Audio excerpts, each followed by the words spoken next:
Good evening. Thank you for joining this evening. We're going to take a couple of minutes here to let our participants get logged on.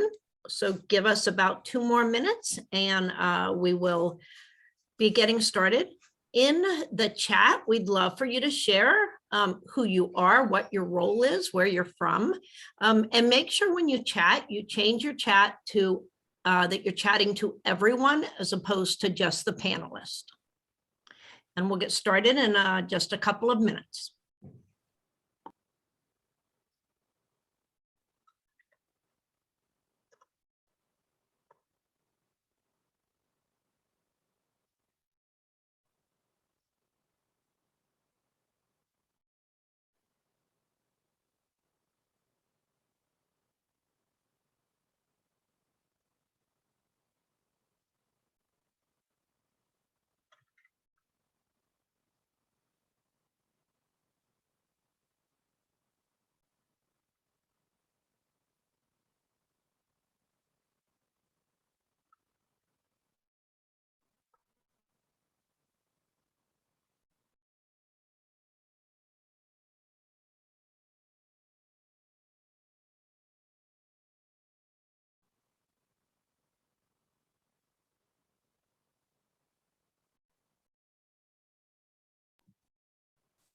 Again, welcome. We'll start in another minute. Please introduce yourself in the chat.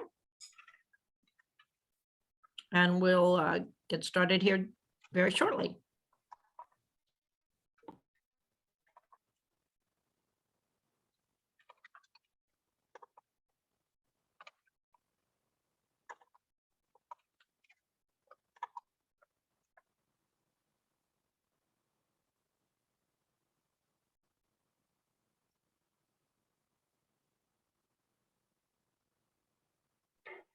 And as we're looking, just really kind of fun here to look. We've got Michigan, we've got New York, Arizona, and I do think Nicaragua might win for our distance attendee tonight. So great to have you on, Maria. Right, so tonight we are recording tonight's session. You will, in about 24 hours after the event, you will get a link to the recording. In addition to the link to the recording, you will also get any of the resources we talk about tonight. Tonight's session on how to help students win in the digital world is just an extremely important topic when you think about all the things going on in social media and that our students are exposed to or get pulled into or observe, that really to have your students working with you in this whole interactions that we have going on is absolutely the way to go. And tonight, Kim Carr and #ICanHelp are going to take us through some thinking on this. And Kim has brought 2 student interns with her. And so I'm really looking forward to seeing tonight's program. And so I am going to turn it over to Kim. Thank you, Kim. Yeah, thanks for having us, Tammy. We're super excited. And thank you everybody for taking the time. I know May is like into the school year craziness. And so thank you for taking the time. Like Tammy said, we're going to record. We're also going to share the entire slide deck afterwards, because that is something that we're like, nope, let's help these people out with everything. So make sure you guys are still taking notes on your own, though. It's always nice. And I love to see that we've got some Iowa people in here, because I graduated from Decorah High School. So fun. I went to college in there, but now I live in California. And I'm the executive director and the co-founder of this nonprofit. We've been around since 2013. My background is I taught middle school for 13 years, saw there was a huge issue online, everything from fake pages, hate pages, inappropriate messages, right? And then I wanted to do something about it, because I'm not that person who complains, try to find a solution. So part of the solution is solution. So that's why I brought 2 amazing experts with us today to speak to you guys. So I'm going to have them introduce themselves. So Cash, I'm going to have you introduce yourself first. Hi, everybody. My name's Cash. I am a current senior at the University of Colorado, Denver. I am in Colorado, and I've been an intern with I Can Help on their PR team. And unfortunately, my time's wrapping up with them this month. But yeah, I'm just happy to be here today.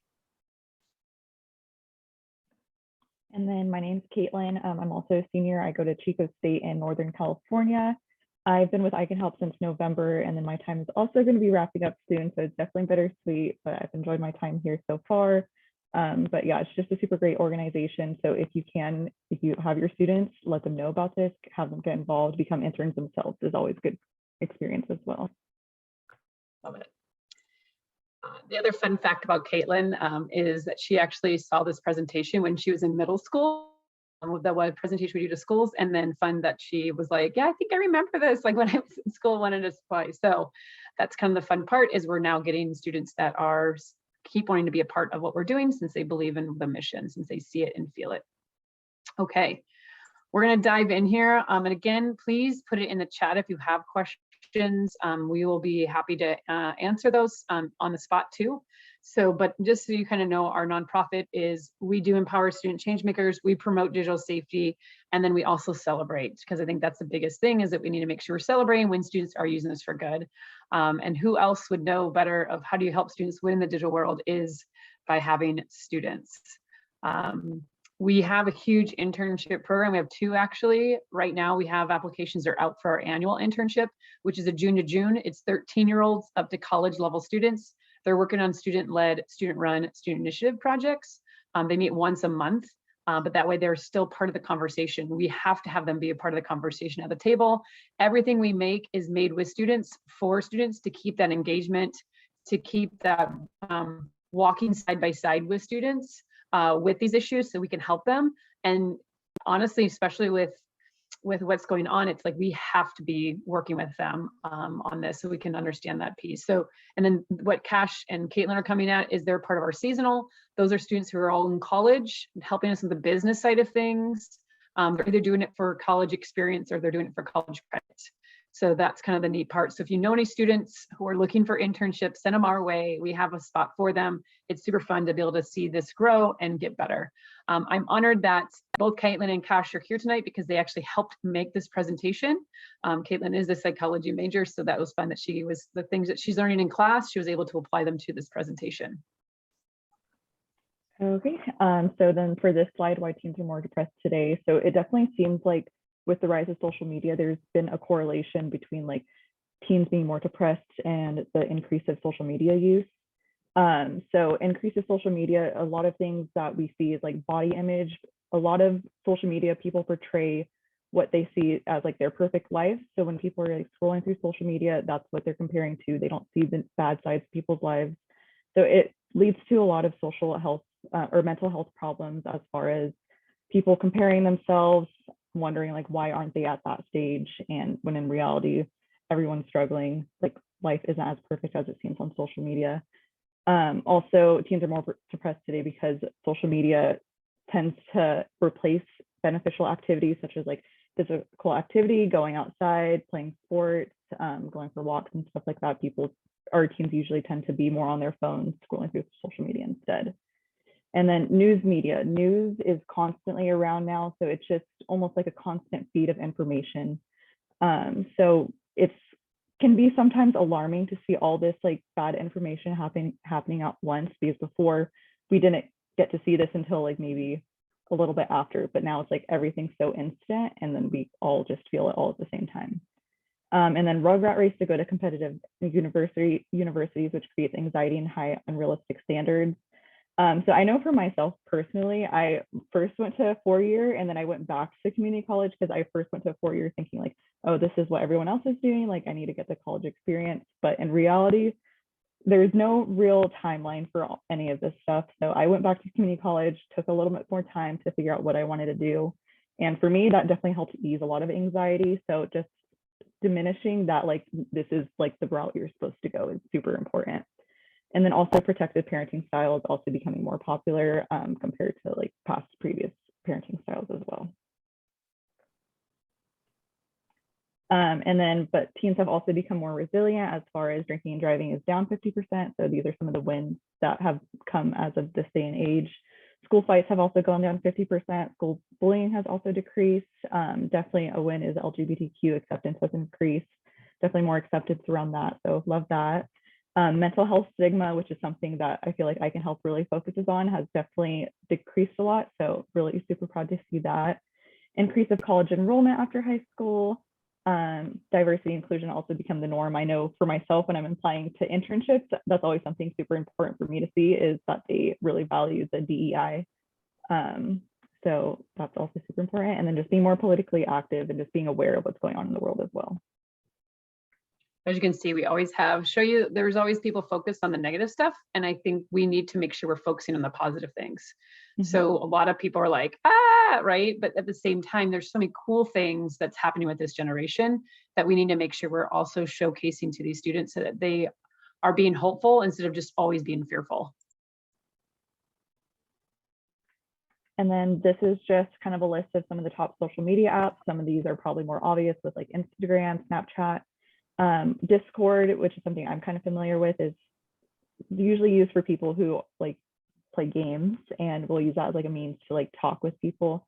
But yeah, just being aware of what the top social media apps are, so that way, like if you hear like certain lingo in your classrooms, that you know what they're talking about, because some of this you probably don't want to be hearing about in your classroom, such as like OnlyFans, which is something that's not appropriate for students, especially in high school at this time. And if you didn't make it to the last session, it was all about like reporting. So that one has a link to all the reporting sites for these. So if you ever need to report, we handed that out at the last one. One we're going to actually add on it, because we actually had a call today with TikTok, is on the backside. It's going to be the parent guidelines to help parents with these, to help them with that. TikTok actually rolled out a really cool parenting tool for TikTok, especially if they're underage or they're a certain age. Especially if they're under 18, like they can still help them, right? So TikTok has rolled out some cool features. It was actually a huge write-up about TikTok and how they've changed that. And if we parents start using it, it's going to help so much more. And then this is just one of the trends that we will see with students. So this is called the spotlight effect, which is a phenomenon, kind of a hard word to say, where you feel like there's a lot of focus on you when in reality there's not. So like, for example, say someone has like a pimple on their face and they're focusing on that and they're like, oh my gosh, everyone can see this on my face right now. But reality, most likely people don't even notice, because a lot of times people are too focused on themselves to really notice what's going on with people around them. So it's just kind of important to recognize like when you're feeling that way, and to like kind of stop that and realize that like that people aren't noticing what you're noticing. This is a big reason why students don't want to like sign up for certain things, do certain things, because they're constantly in that fear of that spotlight is on them, that they're having a hard time with it. So again, we're trying to teach you of being inside the brain of these students, so you understand it. So you're not walking in front of them knowing more and not walking behind them knowing less. You truly are walking side by side with them, and making sure you're really helping them with this.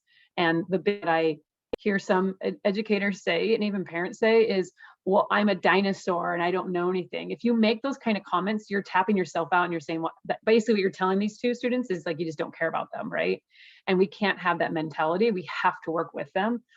So we have to learn how to work together. So this spotlight effect is real. This is what they're dealing with. This is their generation of what they're having. So we're going to give you some ways you can, because this is a perfect example of how social media has been a problem.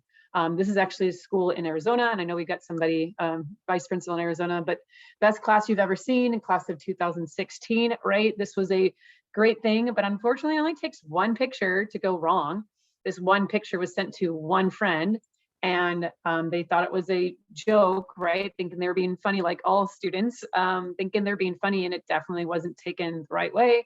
And then of course they're trying to then want to fire the principal, right? All these slur things. Put in the chat how many of you guys have seen a story similar to this where you're like, it messed it up, right? Like one bad thing, one bad post can really lead to something. So we're just trying to teach them. Again, here's another one that we worked with, a school. Literally, this was taken, I think the kid literally had it out long enough just to take the picture, and it was back in his backpack. And you can tell it wasn't in the classroom. It literally was done in the hallway. And if you see, his friends are actually all people of color, and they're the ones who actually dared him to take the picture. So it's just one of these things that we have to work with them, that this spotlight effect is real, and that there are that fear of how it's going to be used. So we show it as examples, but then we have conversations about what they can do. And again, you as an educator, these are the things that I love that these students put together. Like, please avoid saying these, right? Get over it. That is not helping them. To say, oh, just get over it. Get over it, Cash, right? Like, that does not help her when she's going through something. The other one is like, no one cares. To them, everyone cares, right? Everyone cares. So just saying that, it doesn't help. And then even like only think positive things, that is easier said than done, right? I'm a very positive like mindset growth person, but at the same time, it's easier said than done. So just try to avoid saying these things to them. You'll never see these people again. Or the last one, this one I kept for the end, is just get off of it. That is not realistic to this generation. Can they get off of it for a short amount of time? Yes. Okay. But telling them to get off of it completely, this is where they're on so many group chats with different people. They have everything from their AP classes or their sports teams, or, you know, all these different things. This is their way of communicating with so many different people. So for them to just get off of it is just not realistic. So I'm hoping you guys see the power that with your simple words, and I'm actually going to add in there, like, I'm a dinosaur. That's another one that I've heard people say, and it doesn't help. You're just basically saying, I'm tapped, want to even try, right? So you, at least we're trying to teach you what you can do during the session of how you can work with students and walk side by side with them. So for an example, there is an anonymous page spreading rumors online. Okay, so this is happening online. And so how can you work with students? Like, how can you help students win in this digital world? Tell the students to just ignore it. Is that what you should do? What do you think, Cash? Is that good advice? Absolutely not. Yeah. So again, it's making sure you think about it, of what they can do. So there's an anonymous page spreading rumors online. Cash, what do you think that they could do? And I'm putting it on the spot, like she doesn't even know I'm doing this. So what do you think you could do?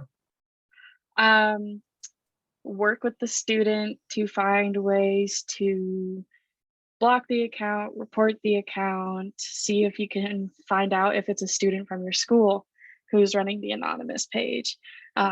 There's even ways where you can make an anonymous account yourself to do a deep dive.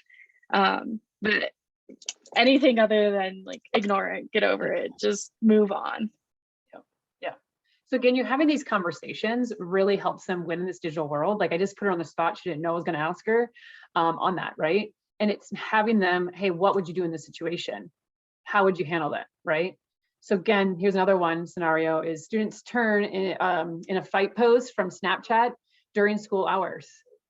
This is what a lot of schools have done because they have a no phone policy. They'll say, oh, I'm taking the phone away from that student since they had it out during school hours. So the kid who just turned this in and was trying to help you, you now just took their phone away. That basically, what is that telling them, Caitlin? What is that? If you were the person, you came to me saying, hey, here's a fight. And then my reaction was I took the phone away. What is your reaction if you did that? It would feel like I wouldn't be able to trust the people that I was like going to for the problem in the first place. And you would never, ever do what again? No, I would, yeah. You would never turn this in again, right? And this is literally when I work with schools, like this is what they're telling me that they do. And it's like, no, I would celebrate Caitlin. If she came to me and said, hey, here's a fight page, I would celebrate that. I'm like, yes, thank you for bringing this to my attention. Thank you for making this happen. We need to make sure everyone celebrates when there's something being safe. Even if they were using their phone during school hours, yes, would I have a side conversation with them about having her phone out? Absolutely. But I'd first celebrate it. And then the underlying thing is her having her phone out, okay? Google Docs. Oh, okay. Got it. I will make sure. Got it. So just make sure you guys see that. Like, that's so important that when we're working with students and how you can help them win in the digital world is you've got to make sure you're helping them celebrate when you're doing that, right? So the perfect example how this should happen is making sure you've taught them, hey, do you know how to take a screenshot? Like who else is in this thing? So all those different pieces. I know we went through a lot of this during the last one, but I want to make sure I teach you about how you can help them win in this digital world and like what's kind of stopping people from that. Can I interject really quick? Especially with Snapchat, the other person can see if you take a screenshot. So that is, some of these applications will notify the other person, so the person who posted it, that their content's being recorded, being screenshot. So if you're asking for a student to take a screenshot or anything like that, just keep that in mind, because then that may cause problems for the student outside of the office. Perfect. Yeah, that's a good point. I completely forgot about that, Cash. And then back to the spotlight effect. So like ways to overcome spotlight effect, kind of like what I said earlier, is just kind of realize that people are too focused on themselves. So just like how you're obsessing about that little thing that you see on your face, people are doing the same things about themselves. So what you really need to do is just kind of stop. Like if you're feeling overwhelmed, stop, look up, and just look around you. Like, do you notice people looking at you? Most likely they're probably down looking at their phones, just kind of daydreaming, not really focusing on whatever you're doing. And then just find reality by stepping away from social media, because that same thing, you're kind of just like super focused on yourself. And with social media, like a lot of it is not reality. It's the perfect image that's projected online. And then develop your self-confidence. So that definitely will help, so that when you're going out, you're not thinking about yourself, concerned about how you look, because really that's not something to be concerned about, because then it just takes away the enjoyability of going out and being present in that moment. Mistakes or accidents happen. So say something does happen and people are looking at you, it happens. The next 2 days, people are going to forget about it, and then life goes on. I'm just re-putting what we had shared before, since the Google Doc didn't work. Perfect. And then this next little trend is called the illusion of transparency. So it's kind of like when you think that other people know how you're feeling. So I have a boyfriend, and a lot of times I probably expect too much of him as far as knowing how I'm feeling in certain moments. Like say I'm irritated with him, I might not tell him I'm irritated, but instead we'll just assume that he should know that I'm irritated, when in reality that's completely the wrong way to go about it. You have to be able to communicate how you're feeling, or if you notice that like maybe something's a little bit off with somebody, just ask them like, hey, like I know something's a little bit off, like what's going on? So that way that person's not just assuming that everybody knows that they're upset. So yeah, it's just really the main thing to take away from this is just communication.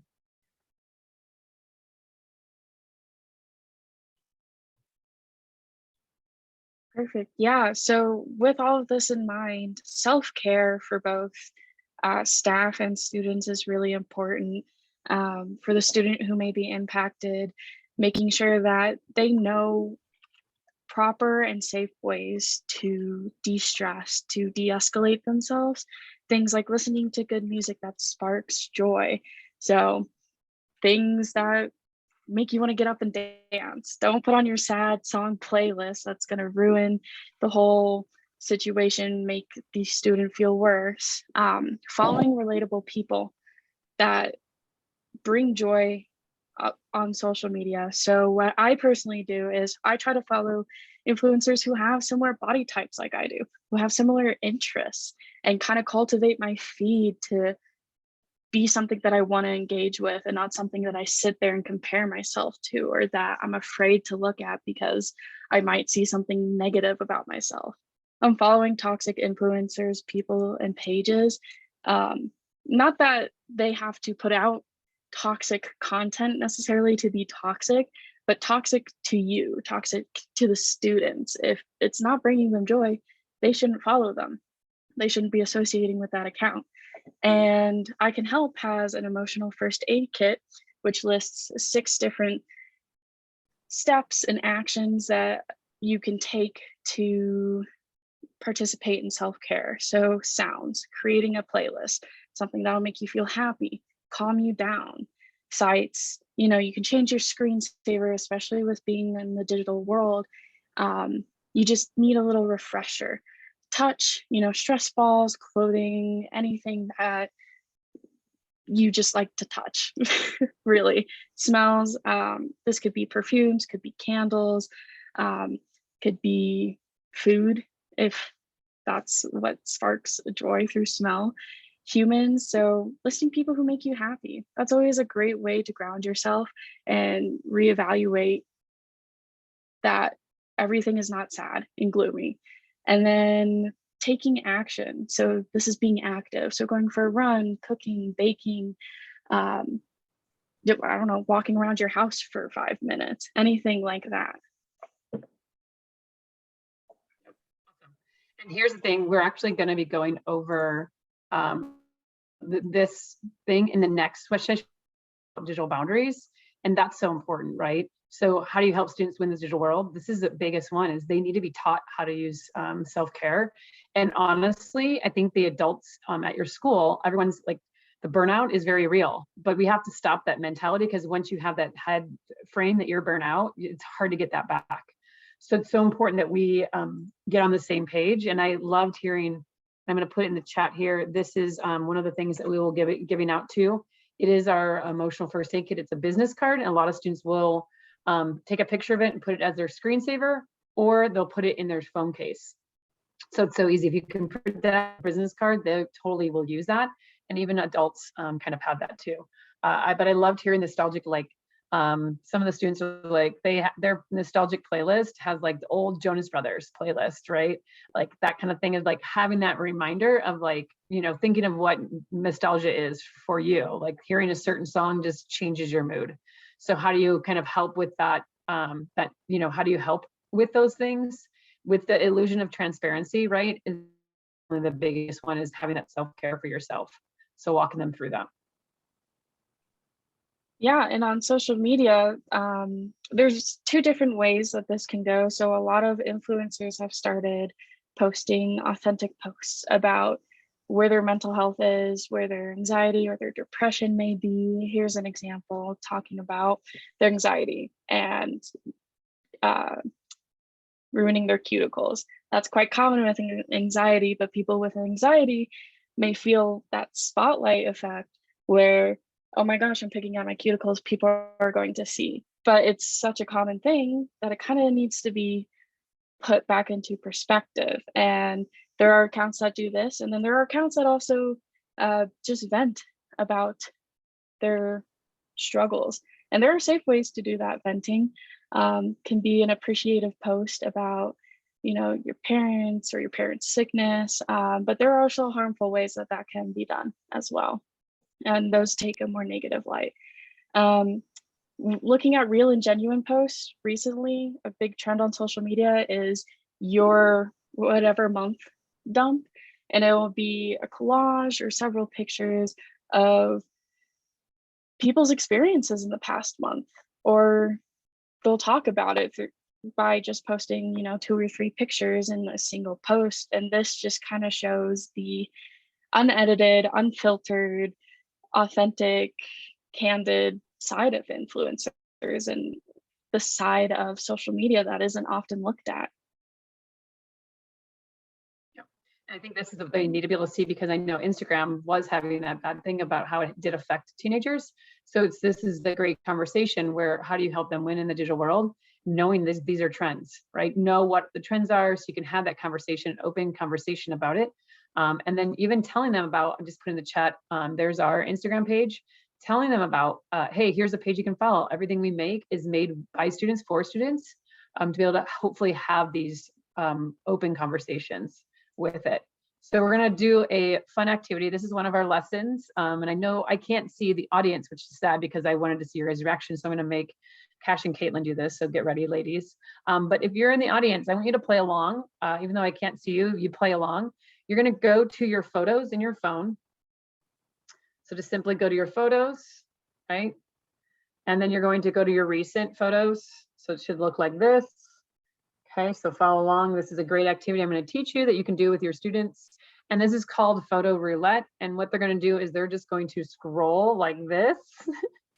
They're going to scroll, and they're going to go up and down. They have no clue where I'm going to tell them when. When I say stop, so when I say stop, they're going to land their finger on one picture. They got to pop it open, and then they got to explain themselves. So are you nervous, Cash? Are you nervous? Are you nervous, Caitlin? You're not nervous, Caitlin? Nope, she's got nothing to hide. I think, well, yeah. So are you ready? And stop. Let's see. Go ahead and stop. Everybody else, let's see. You guys put in the chat what you popped open in yourself, Cash. What do you got? Okay, so it's gonna get blurred out, but this is a tattoo I have on my ankle. If anybody here knows the band Little Feat, it is of the shoe. I can't because of the filter. It's gonna Okay. blur it out, and but Sure. it's a tattoo to honor my dad. He's still alive, but I wanted a tattoo that represented him, and yeah, it's one of my favorite tattoos that I have. Love it. I love it. What'd you get, Caitlin? Oh, good. We got people putting their stuff in there. Yes. What'd you get, Caitlin? Also, same thing. I probably can't really show it, but it's just a picture. Yeah, it's not going to show. It's a picture of me and my cousin at a wedding from like a year ago. So just good memories, and it's a really cute picture. So Love it. Oh, there you go. Now you took the there it filter off. goes. I see it. Yeah. Oh, look at boot. That's so cool. Yeah. And look, you're able to have this open conversation. You're working side by side with them. You're able to have that conversation. But then it goes back to like, if they were nervous, what are you nervous about? What are you trying to hide? A lot of them will even call themselves like, oh, I got my homework on here. I probably should delete that now, right? So it's this great conversation. They laugh, they have fun with it. And of course, we make sure it's a safe environment, that they're not getting in trouble, that they can kind of have that. But yes, we look at all yours as fun answers, right? Baby shower at work, look, see? And it's just this fun thing that you can have an easy way to start the conversation about digital and your phones and what you take pictures of, so we can work with these students side by side. Okay, and then imposter syndrome. It's something that myself, I feel like I felt kind of a lot, especially recently. So for those of you who don't know, imposter syndrome is basically just kind of disregarding like your accomplishments and feeling like that you're somewhere where you like shouldn't be. So say maybe someone just got a promotion and they're feeling like maybe they didn't deserve that promotion. That would be considered imposter syndrome, even if like they have all the qualifications. Because in reality, if you didn't deserve the promotion, you probably wouldn't have gotten it. So if you got the promotion, then there's something about it that you deserved. So like for myself, when I first felt it, Kim, you actually had wrote me a letter of recommendation. I read through it and I was like, oh my God, she said so many amazing things about me. And I was like, am I really like that amazing? But yeah, so that was like a moment where I felt it, but it's just something that you have to like come to terms with, like realize like, yes, like I did make these accomplishments, like celebrate your students, like let them know like, no, like this is something that you did do, like it was something that was super impressive. So like not downplaying anything that they have accomplished, so that way they actually feel really acceptive of whatever that they like got, like either a grade or a presentation that they did. And I'm going to tell you how real this is. Like I knew this was there when I was teaching, but how much more real it is with I'm working with them as interns, because every single time I give them a project and they know it's their project, their imposter syndrome is like, I don't know what I'm doing. I know, isn't that fun? Like, and then once they get into it, it's like, I didn't realize I knew that much, right? So it is this piece that know that imposter syndrome is in adults and it's in students. So it is, how do you help them win? Because it is so important, right? These are all signs of it, right? These are all perfect examples of signs. Caitlin, did you want to touch on this one? I mean, I feel like there's not really anything to like go into. These are all pretty like straightforward, but just easy examples of like what imposter syndrome would be. So like feeling like you need to over prepare for something when in reality you're probably just fine not doing that because you feel like maybe you're not as qualified as you are. So yeah, I feel like all these are pretty self-explanatory if you wanted to say anything else. Yeah, well, I think that one right there is the biggest one. And then the being afraid of being outed out. Like Caitlin's like, she's afraid this entire time she's not a presenter, that someone's gonna out her out, like, oh my gosh, what a bad presenter. Like, you're not a fraud. Like, you know this, you're the professional here. So if anybody can give her some love in the chat, like tell her she's doing great, because she needs that. Imposter syndrome is real. And again, we're going to break into how do you break this imposter syndrome to help your students win this digital world, because it is real, right? Yeah, see, go Caitlin. See, we have to be able to celebrate them. And this is exactly it. Yes, bravo. Thank you, Jonathan, right? This is some of the things. So Caitlin, what do they need to do as educators to help them break the imposter syndrome? Yeah, so for this, definitely build relationships with your students. Kind of like I said, just being able to celebrate all those small wins and making them feel like valued for whatever that they do. Daily check-ins. So this is something that I would feel like would be very helpful, even if you think it's like such a small thing. Like you yourself have multiple students, while these students only have like 3 or 4 of you guys. So like the little things that you say to them, I feel like really does matter. And like when they graduate, I guarantee they'll be like, oh yeah, Mr. So-and-so, like I remember that you would always like pull me to the side every day and check in on how I'm doing. And I'm like really appreciative of what they did. So just those little things, like you might not think that it matters, but it really does. It does leave an impression for even when they're gone from your classroom. And then we also do have a little text messaging. So you just sign up to get free IM messages texted to you. So it's pretty much just like inspirational little messages as like kind of reminders. So I don't know if we have the number somewhere, Kim. So No, but if you, I looked it up, yeah, there's several different apps. So if you actually just look it up, it's pretty easy. I've gotten people on it before, but there were so many different ones that are out there now. Yeah, so it's just, it can either be like apps or maybe just look in inspirational messages, maybe find one, put it on your whiteboard so that way your students can come in and do it for themselves. And then just even simple things like setting your wallpaper, kind of like back to what Cash was saying earlier about like changing your surroundings or your visuals. So like changing your wallpaper to something that's going to be super motivational for you. So like every time you open your phone, which sometimes can bring stress from like having to go through like social media or messages, you see your background saying something that means something to you, then maybe that'll help ground you a little bit more. And then just asking yourself, who am I comparing myself to that is making me feel like this? So that can be like people on social media that you shouldn't be following. Also, like what kind of Cash was saying earlier, that you want to surround yourself and follow people that are going to make you feel good about yourself, that are truly interest you and are not something that's going to bring you like mental issues as far as like comparing yourself to that person, because we don't want that. We definitely don't want that, but how many guys can resonate with that, right? Like put in the chat if you can resonate, like who's done like a Pinterest and you like had a Pinterest fail, right? You're like, oh my gosh, like you're comparing yourself to that perfect Pinterest post. Or how about teachers pay teachers, right? You're like, oh, you compare yourself to these teachers who are doing above and beyond like that you would even think of. Come on, if you can resonate with that, like put that in the chat, right? Because it just helps us. And I love that someone found this kind of a meme because it just really wraps up what people think. It says this, hey, I recently told my therapist how it confuses me when people think more highly of me than I do of myself. She said they see you for who you really are instead of what you've lied to yourself about, right? And that's exactly what they're doing is they have like, if you remember like the old cartoons, like the devil and the angel, where they're sitting there talking, like that's what people are doing. Like, oh, I suck. I'm no good at this. I'm not worthy enough. Like all that kind of things, that's what's happening in their head instead of it being like the real truth of what is actually happening. So if you guys can resonate, yes, right? Yes, exactly. And I think that's what we need to bring it to real to be able to have. And I love that students take on projects. So what I'll put in the chat is a copy of the smile cards, because students are taking on projects because they want other people to know how amazing they are and that they love their smile. So I had a student, and you can watch the YouTube video, but it's just a smile card that he would pass out before school started. And it simply says, I love your smile, pass it on. It got to the point where he actually got the art club to make handmade ones. And then on May 23rd, we turned into the Smile Card Day, where we ask schools to pass them out because Adam, who created this, his friend actually died of suicide. So he made this into a nonprofit to honor his friend, Michael, who was a dancer. And then he's getting dance studios to also pass out the card. So I know it's coming up. So here is the link to the smile cards that you can, again, print up, pass out, make it fun. He actually even did it, like he had it passed out on people's car windows. Just kind of a fun thing to kind of remind people how amazing they are. Yeah, and just another aspect of everything and anything online is online dating.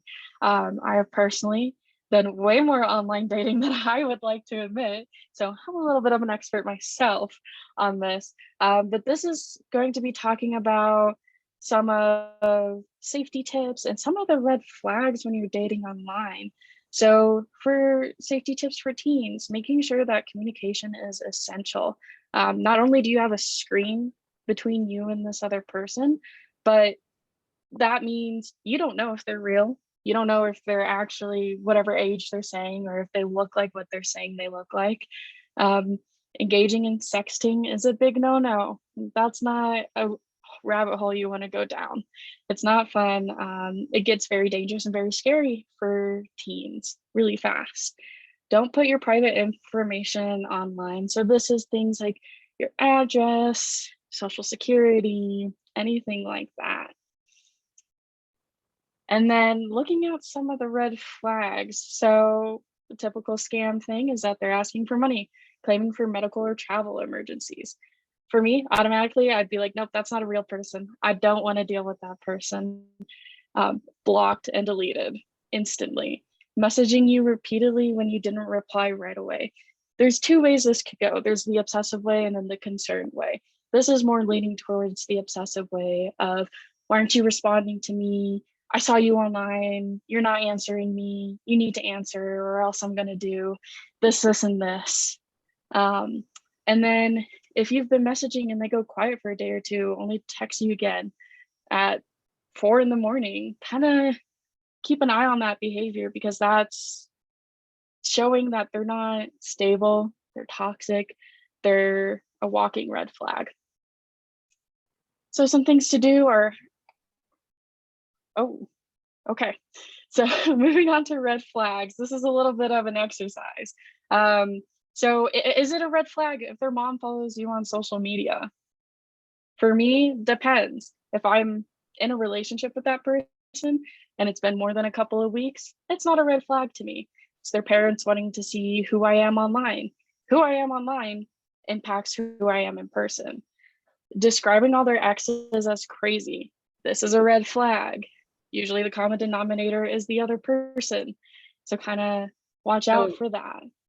Cash, let's actually do this as a little exercise. Let's ask the audience, which one do you think? Because I think actually all of these except for one of them, honestly can be kind of go either way. It can definitely be a red flag or it can be okay. There's definitely a kind of conversation, but there is one that for sure is a red flag that's like solid red flag. So let's see if the audience can figure it out. Can you guys figure out which one you think is a solid red flag? Because if my mom follows my person I'm dating online, my mom wants to know who I hang out with in real life. She also wants to know hang out online, right? So I think that's okay. I think that is an expectation by a lot of students. So it can be kind of go back and forth. Describing all your exes as crazy. What if you have a broken picker? Like, don't you have any friends that have like a broken picker? Like, they just don't pick good people.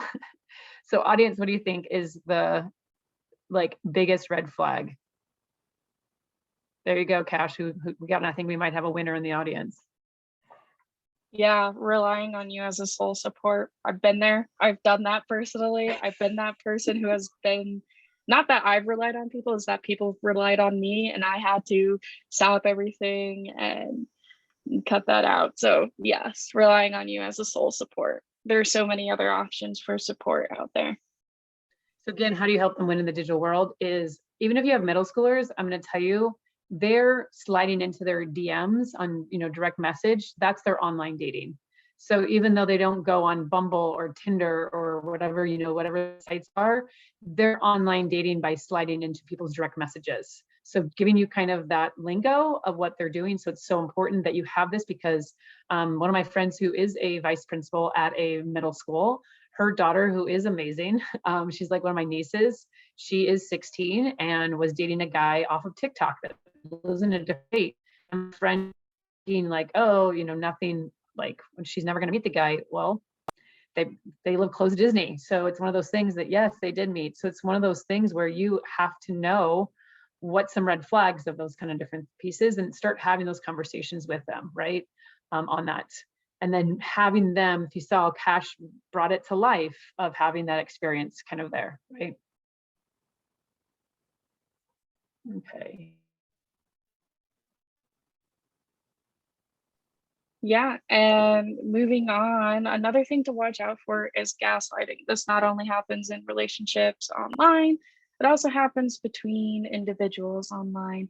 This is when you lie to manipulate somebody to feel like they are going crazy and altering events that happened to make the person feel like they're losing their memory, that they agree with you, or anything like that. It is psychological abuse. And this happens a lot online with cancel culture, with students just interacting with each other, and even within dating. So emotional dumpings, this is when you just unload all of your emotions onto one or more of your friends. Students do this a lot, and some of these boundaries get crossed really easily. So a way to help a student reinforce that is make sure that they know what their boundaries are. Work with them to kind of distinguish, okay, well, are they comfortable with these things being talked about? How much do they want to talk about it? Do they want to listen? Do they want support? Making sure that you as staff and the students honor their emotional and personal needs, because emotional dumping can be very heavy. Making sure to detach emotionally as much as possible from their problems also helps remove the heavy load. And they need making sure that they speak up when these boundaries are being overstepped. Yeah, this is a big one that you got to teach this age, because it's really hard for them. So what's some tips to be able to help them to make sure that their friends and their peers don't emotionally dump on them? Yeah, so just making sure you protect yourself from those who drain your energy. This is with your boundaries. This is with making it clear that you want your friends, or the students want their friends to ask, hey, can I vent to you? Can I just talk to you about something? If they don't respect your space, or if the student's space isn't being respected, find an excuse, leave the conversation. You and the students have every right to do that, because it can be heavy, it can be a lot. Encouraging them to seek out support. So the top two things we decided were therapy and journaling. Therapy is best because you can emotionally dump in that setting and actually work through problems instead of just giving your problems to somebody else. And then restoring your energy with self-care. This is important because it can be draining for you to hear all of this. It could be draining for the students, and making sure that self-care tips are well known is going to really help that. Yeah. If you notice, like this was therapy was the number one answer from the students. And it's so neat because when you start these conversations, the students like, oh yeah, well, my therapist said, and then it makes it so it's not so awkward that they then go to a therapist and talk about these. Yes, I love it. Exactly. So how do you stop? This is a big one. How do you stop responding? Because this age group has a hard time. They feel like they be available 24/7 to their family, to their friends. That is one of the number one issues when I'm talking nationwide to students, is this one. So Cash, what did we come up with for how do you stop responding to people? Yeah, so putting your needs first. This is your emotional, physical, mental needs first. Stopping that feeling of you owing people responses. You don't. You don't have to. Does it maybe feel rude? Yes, but you don't have to respond if you are not in the space to respond. You can take time to respond as well. Just be like, hey, sorry, wasn't in the space to respond, but I'm here now. You can mute people on social media apps. You can also hide, which is the same thing as muting. So you can just make sure that your space is supporting you, and being direct when you need a break. So that could be just saying, hey, thanks for telling me this. I need to take some time to process this. That is your break. You deserve that break.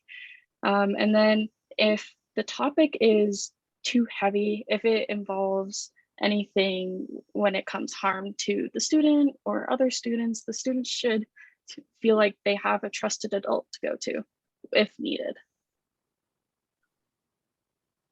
You have a question. What can you do when the teen responds in a manner consistent with how their parent posts in social media setting? They are often mimicking what they see daily. Oh, that's rough. You could always ask maybe why they think that way. You never want to pry too much because maybe the student doesn't want to open up, but maybe just trying to ask prompting questions to start that conversation. So anything of like, oh, why do you think that way? Why do you feel that way? Do you want to talk to me about that? Things like that, that kind of invite an engaging conversation and engaging response. Well, and I think we're definitely why social media is where it's at too, is because we are as a nation, we're so polar opposites. Like we have such extreme people right now on one way or another and viewpoints on what they think. And so it's coming out on social media. So it makes it even harder. So it is trying to bring people to that middle spot to be able to have safe conversations about what's going on and how we need to treat each other, right? We still need to treat, no matter if we disagree, we still need to treat each other with respect, right? Like these are real humans and real emotions that are there. So that's kind of that conversation when you're dealing with that, Noelle. That is how I've talked to students is, hey, no matter what, these are people and they have thoughts and feelings. And yes, the parents are definitely not helping. And we are creating other pieces to kind of help you with that. We have parent guidelines. We do parent presentations to get the parents on board because that is a big factor on a lot of these issues. So that is something we need to work on. And ghosting, this is when you just totally don't respond to the person for days, months on end, but you're still active on social media. People deserve to know if you don't want to engage with them, if you don't want to engage in that current conversation, and because ghosting can really impact and hurt the person or the student who is being ghosted. It's a common thing that happens online. I have been somebody who has been ghosted and has been the ghoster. So I have recently tried not to ghost people as much. And if I do, it's unintentional. Then I reach back out and I'm like, hey, I'm so sorry. I thought I responded or I didn't see your message, and I try to make it so that they know that I'm sorry that I ghosted them. Great question, Jonathan. What's the difference between ghosting and blocking? So ghosting is Cash sends me a text about something and then I don't respond back. Like I just didn't respond. Like either, and it usually, you guys correct me if I'm wrong, but usually what it is because I'm overwhelmed with life. And so then I just shut down. Like that's my way of handling it is like I'm overwhelmed because they get so many messages to the day with their group chats and these different things that they read it and then they don't respond. Am I correct? How would you guys feel about that explanation? Yeah. I'd say so. I feel like with ghosting though, there can be like multiple reasons. It can be either like for mental reasons, as far as like you just feel overwhelmed and you need space before you start responding to people, or other times it's like intentional and as a means to like kind of hurt the other person, which is unfortunate, as far as like intentionally not responding to them, but them knowing you're still being active. But as far as like how it's different from blocking, it can almost be the same thing. Blocking is more so an intentional, like I do not want to talk to you. Ghosting is more so either like an accident kind of thing where you're not responding to someone, or like you're intentionally trying to hurt this person by like them knowing that you can see everything that they're seeing, but just choosing not to talk back to them. So I hope that makes sense. Another difference is with blocking, whether it's blocking in an account, blocking a number, whatever, usually that profile, so the person who has blocked the other person, like that profile can't be accessed. They can't follow, they can't text, they can't call, they can't interact with that person at all, unless they go through a loophole and interact with them through a friend's account. But ghosting, you can still interact with the person. You will just be ignored. Yep, exactly. Great question. Good at questioning, Jonathan. Try number 6, just so you guys are aware, a lot of students are getting with these like DM messages, almost like the spam messages I'm getting in my text messages too. And it's basically where they're asking them for money or they're saying that they can give them money. And before you could tell it was spam, but now they're making these messages like very like friendly, like where it's like actually could be real. So students actually are clicking on them, right? And they're actually following through with it. So again, how do you help these students in the digital world know this is a trend? Start having the conversation with them so you can help them navigate it when it does come up, that they know to delete it right away, all those different things, so that we can kind of have that.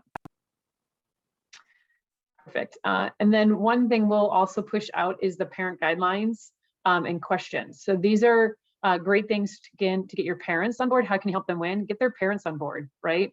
So this is just 8 different things. Explain them. Like if your kid is on using even like Fortnite, if they're on Fortnite, are you seeing how they're talking to each other on the headsets? Like if you follow your kid, if you want to know who they hang out with in real life, you would hang out on social media, right? So it walks them through that. And then it's also questions they can ask them about social media. And it's not an interrogation process. It's more like, hey, so what do you use the most, right? How much time do you think you're using? So it's not tell me how much time you're spending, right? It's not an interrogation to the kids and they to shut down. It's just the conversation starter. Okay. So we'll make sure you guys have that, that piece in there. And then we do have free webinars every month. And again, how do we help students win? It's definitely like we do college prep webinars to help students. So we're going to have them in the summer. Yes, the resources do come in Spanish, Jonathan. Great question. We have every month, we have student voice webinar. We're going to rebrand it called Students for Good. Every month, it's where we want students and educators to come on, or even other organizations, to hear what students are doing back in the community, like that smile card. That's an idea that students can come, they do a 3-minute pitch, talk about the smile cards, and then the students take that smile card back to their community to then go use. We've got podcasts, we've got clubs, like these students come and share this. So we want you to send students or educators to come learn what they can do to bring back to their community. So we have that every month. So next one's gonna be it's always the first Sunday of the month. So the next one's the first Sunday of June. And then we do other free events like teach them about LinkedIn, especially if they're in high school. It's so cool that you can use social media to connect with people that are in your field. I have a lot of high school interns and they are loving LinkedIn. Like once they kind of know how to use it, they're reaching out to mentors to help them mentor them with these different things. So it's just powerful to be able to kind of see that. And then, yes, we have tons of curriculum that we want to keep supporting you with this conversation. All of our curriculum comes as a PDF like this, or as it comes as a PowerPoint. So it depends on if the teacher wants to showcase it. They're about 15 minutes long. And again, they were made with students, for students. So I know Cash just helped me with some questions and to make sure that it flowed correctly on that. So it's powerful to be able to have that piece. But here's my question back to you, and put it in the chat if you can. Can you list the last 5 Super Bowl champions? Can anybody list the last 5 Super Bowl champions? You guys are both shaking your head. Can you name any? Put it in the chat, and can anybody, let's see if anybody can answer this question. Can you name any Super Bowl champions? Who won the last one? You have no clue at all? I'm trying to think. Like, I don't know. I don't really follow. Caitlin, you live in California. You better get one. Oh, well, I just saw the chat. I was about to say it, but I feel like I cheated. Okay, so you got, oh, Noelle knows football. All right. Here's my next question. Can you list the last 5 Oscar winners? Can anybody name the last, Jonathan with the win. Okay, he probably Google searched it. Last 5 Oscar winners. Can anybody name? No, he didn't. Okay, good. I'm sorry to doubt you. Can anybody name the last 5 Oscar winners? No, you guys can't do that either. What the heck? What, you guys are just, come on. How about, can you list 5 Nobel Peace Prize winners? Come on, you guys are PR students. You should know this. No, you can't do this either? Man. How about this one? Can you list a person who's left an impact on you?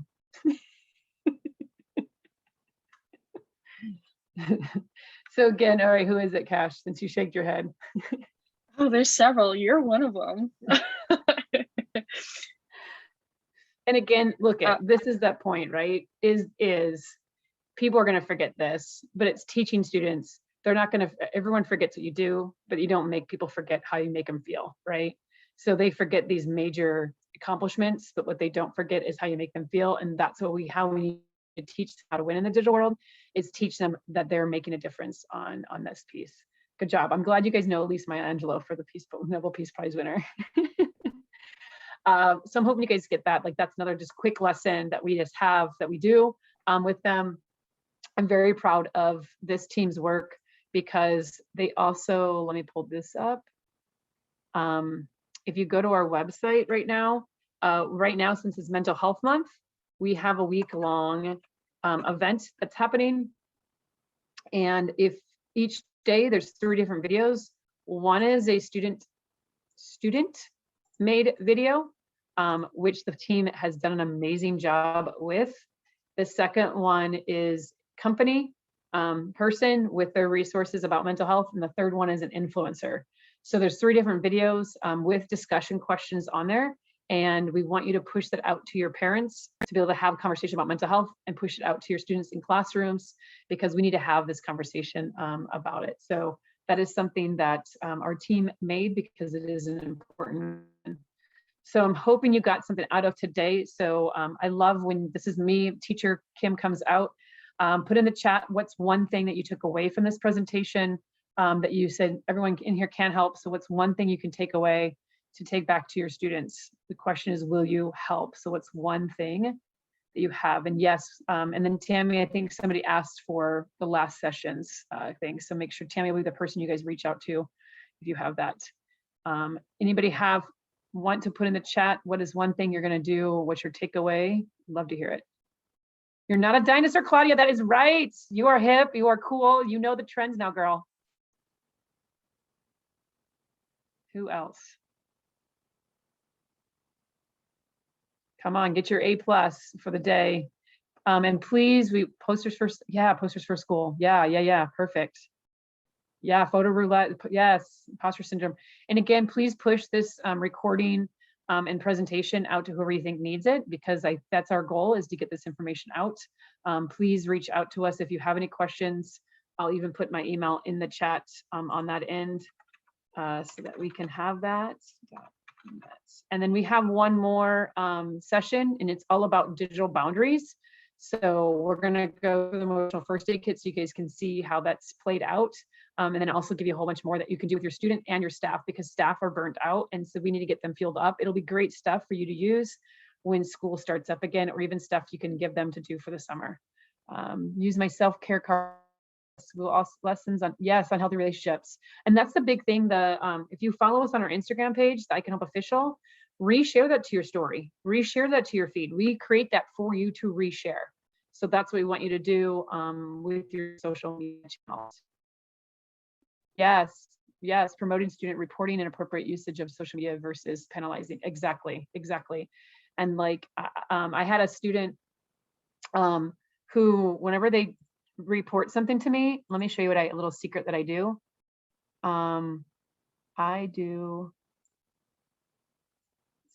I just do this, and I put this in Instagram, and I'm like, here's a gift for you, right? And I'm like, that's so that they can be like, what? And they love it, right? They love getting something. They love getting some fun things, because then they can then share it up on their things. So whenever students report something, because I'm virtual, like I give them a gift. There's my gift I give them, right? Or I give them the smile card, or I give them something else as like a thank you for reporting. Thank you for doing the right thing and reporting. Perfect, smile cards, yes. Yeah, you're gonna check in with them more. They're gonna live a digital world. They really, yes, exactly.